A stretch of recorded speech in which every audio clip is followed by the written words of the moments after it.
Have you ever wondered why it's so difficult to stick to goals? Whether it's eating healthy, exercising regularly, achieving a particular set goal, or staying focused at work or school? Well, in this video, we are going to explore this topic that affects many of us, and that is self-discipline. We'll learn the science behind why we struggle with it and provide you with research-backed strategies to improve. Welcome back to the channel. My name is Dimma Otitu, and we discuss finance and self-development on this channel. I say make sure to stay subscribed for more videos like this, and if you end up learning from this one, do well to give me a thumbs up. Now let's get right into the video.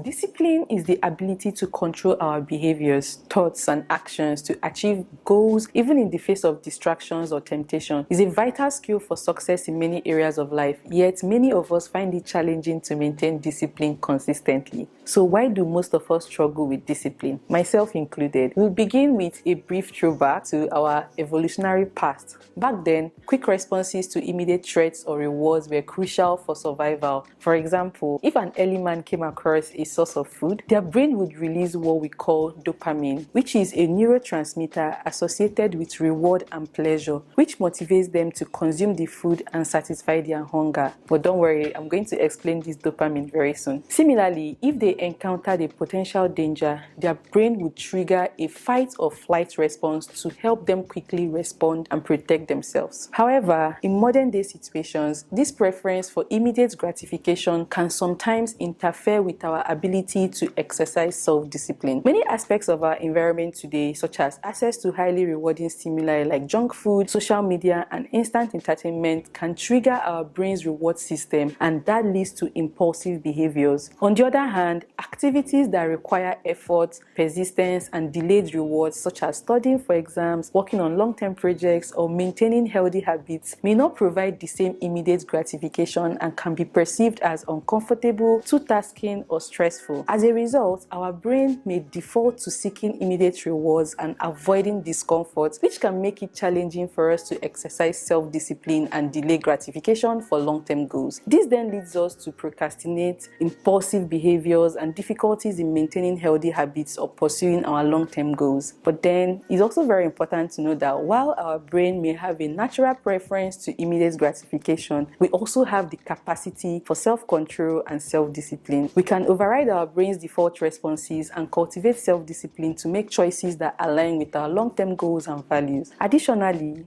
studies have shown that self-control, which is a crucial component of self-discipline, is a finite resource that can be depleted over time. It's like a muscle that can get tired and fatigued with use. This is known as ego depletion. When our self-control resources are depleted, it becomes harder to resist temptations or make disciplined choices. I'll further break down two of the words that I've mentioned earlier and how they contribute hugely to our self-discipline, and they are dopamine and ego depletion. I need you to pay more attention to this section. Let's start with dopamine. So dopamine is a type of neurotransmitter, and neurotransmitters are chemical messengers that our body cannot function without. Their job is to carry chemical signals in our brain and other parts of the body in form of messages from one nerve cell to the next target cell. Dopamine, which is a type of neurotransmitter, plays a crucial role in the functioning of the central nervous system and is associated with various physiological and psychological processes, including our movement, motivation, reward, mood, and our pleasure. One of the well-known roles of dopamine is its involvement in the brain's reward and pleasure pathways. So when we engage in activities that are pleasurable or rewarding, such as eating delicious food, engaging in social interactions, or a pleasurable bad habit,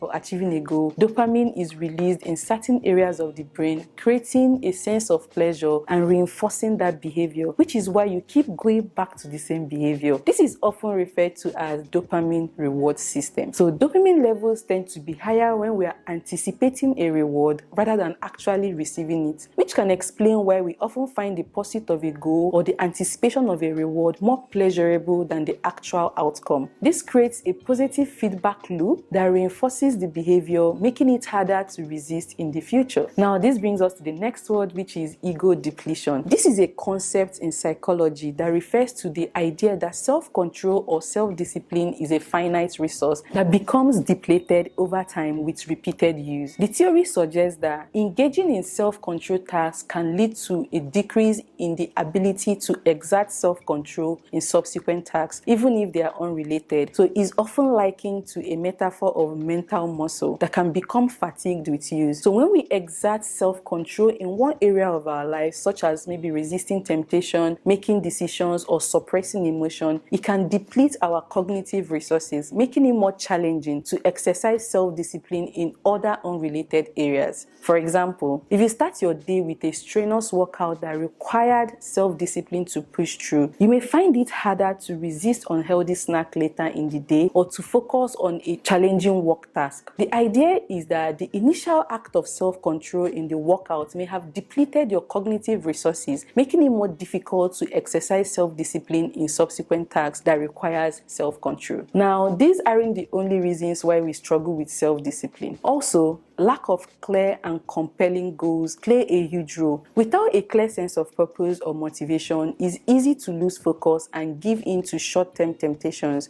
When we don't have a strong why behind our goals, it's difficult to sustain the motivation needed to stay disciplined. Research has also shown that having a sense of purpose and meaning in our lives can significantly improve our self-control and discipline. So when we have a compelling reason to pursue our goal, it becomes easier to resist distractions and stay focused on what truly matters. Our brain needs a compelling reason to exert effort and resist immediate temptation. So now that we have a little bit of understanding why most of us struggle with discipline, what can we do to overcome these challenges? Firstly, you agree with me that almost everything boils down to you and your weaknesses. You have to put in the work. There's no magic to it. Some tips that can help you along this journey. Number one, identify and avoid triggers. Pay attention to situations, environments, or triggers that typically lead to negative dopamine responses, such as engaging in unproductive activities like excessive social media use, binge watching TV shows, or indulging in unhealthy snacks. Let's say you've noticed that you tend to spend excessive time on social media when you're feeling bored or stressed. In this case, social media becomes a trigger for unproductive behavior that leads to a negative dopamine response, as it may lead to a cycle of mindless scrolling and wasted time. Once you've identified these triggers, the next step is to proactively take measures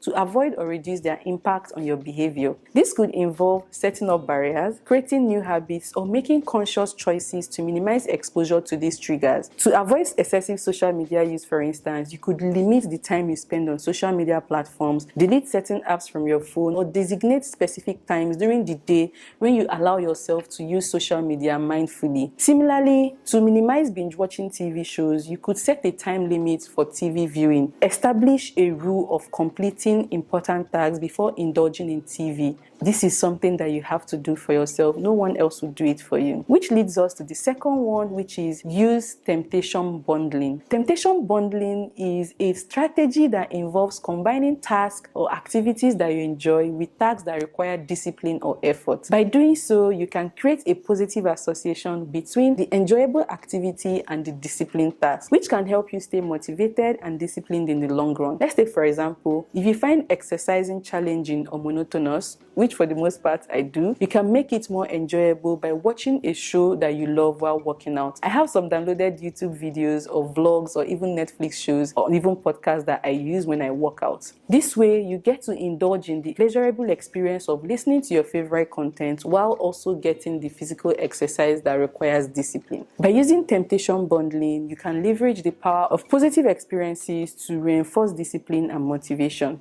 The third point is to practice self-awareness. This involves being mindful of your thoughts, emotions, and behaviors related to discipline. By paying attention to these aspects of yourself, you can gain insight into your habit patterns and triggers that may lead to lapses in discipline. Pay attention to your thoughts. Notice the thoughts that arise when you're faced with tasks that require discipline. For example, you may notice thoughts like, I'll do it later, or it's too hard, or I don't have time. By being aware of these thoughts, you can challenge them and replace them with more positive and motivating thoughts. For instance, you can reframe, I will do it later too. I can start now and make progress. Or it's too hard to, I can break it down into smaller manageable steps. This self-awareness can help you identify any negative thought patterns that hinder your discipline and develop strategies to counteract them. 2. Pay attention to your emotions. Emotions can strongly influence our behaviors, including our ability to stay disciplined. Notice how you feel when faced with tasks that require discipline. For example, you may feel anxious, stressed, overwhelmed, or bored. By acknowledging and understanding these emotions, you can develop strategies to manage them in healthy ways. For instance, if you tend to procrastinate when feeling stressed, you can practice stress management techniques such as deep breathing, meditation, or taking short breaks to calm yourself down and avoid falling into the trap of procrastination. And then pay attention to your behaviors. Notice the behaviors or actions that may indicate a lapse in discipline. For example, you may find yourself reaching for your phone when you should be working on a task, or engaging in avoidance behaviors like distracting yourself with unrelated activities. By being aware of these behaviors, you can take steps to counteract them. For instance, again, you can establish clear boundaries with your phone, such as putting it on silent or placing it in another room to minimize distractions and stay focused on the task at hand. If you tend to procrastinate when feeling overwhelmed, you can break down tasks into smaller, more manageable steps, prioritize them, create a schedule or to-do list to stay organized and focused. If you tend to get bored easily, you can find ways to make the task more engaging,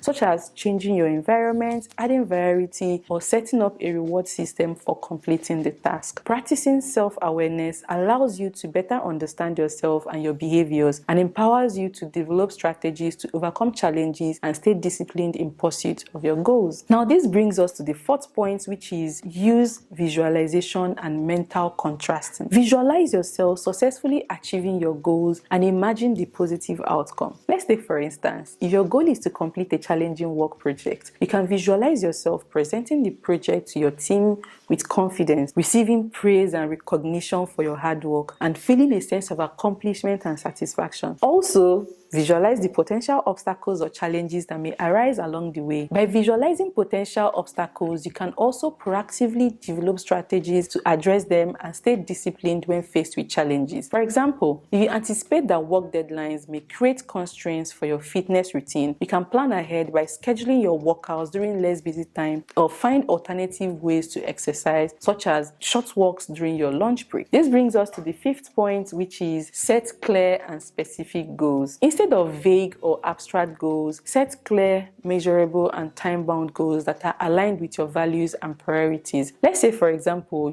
you want to lose weight. You cannot write a goal, lose weight.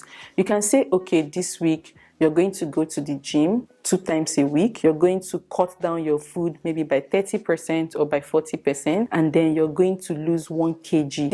This week, you're going to drink 2 liters of water every day and sleep 8 hours a day. Now, these things, you can write it on your to-do list each morning. Drink water, go to the gym, reduce your food by this amount. So by that, this goal is very specific. It's not lose weight, because with lose weight is very vague. Where do you start? What are you supposed to do? Write them down and review them regularly to stay focused and motivated. Also, remember to prioritize tasks that require self-control during times when your energy is likely to be higher. For example, after a very good night's sleep. And then engage in activities that replenish your self-control resources, such as taking breaks, practicing relaxation techniques, and engaging in activities that bring you joy and replenish your mental energy. Now, this brings us to the sixth one, which is very important. Practice delayed gratification. This can be challenging as it requires resisting immediate reward and overcoming impulsive urges. However, it can be a powerful strategy for improving self-discipline and staying focused on long-term goals. You can shift your focus from short-term pleasures to long-term goals. This can help you stay committed to your objectives and keep a clear perspective on what really matters in the bigger picture. This also involves tolerating discomfort, because it's not going to be easy, or delaying rewards, which can help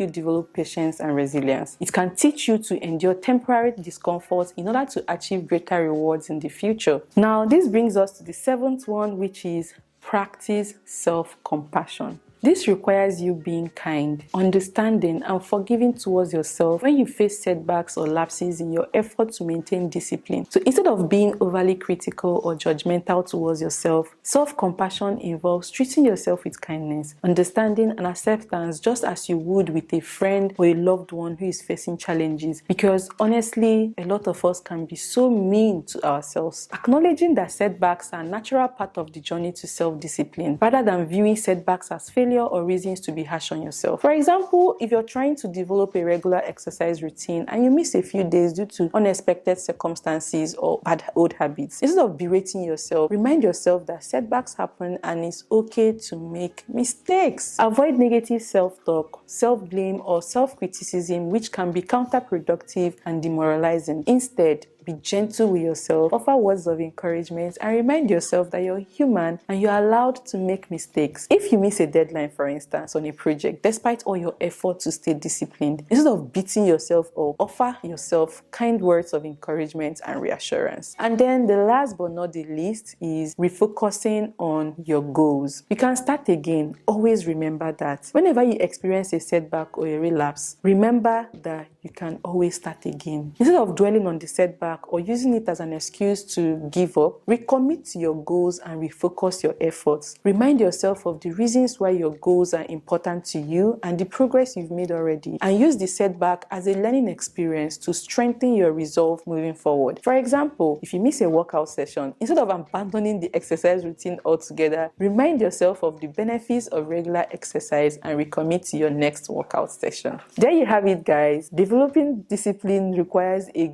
great deal of work from you. It is a process that takes time and effort, but with persistence and dedication, you can make it a habit and transform your life. It's a skill that can be developed with practice and awareness. It may not be easy, it won't be easy, but it's worth the effort for personal growth and success. Do it for you, and I'm sure you won't regret it. That's it for today's video. I hope you found the explanation behind the struggles with discipline insightful. If you did, please give me a thumbs up and share your thoughts in the comment section below. Don't forget to subscribe to my channel for more contents like this. And if you have a video request, do well to leave it in the comment section. Thank you for watching, and remember to stay disciplined. Bye, guys.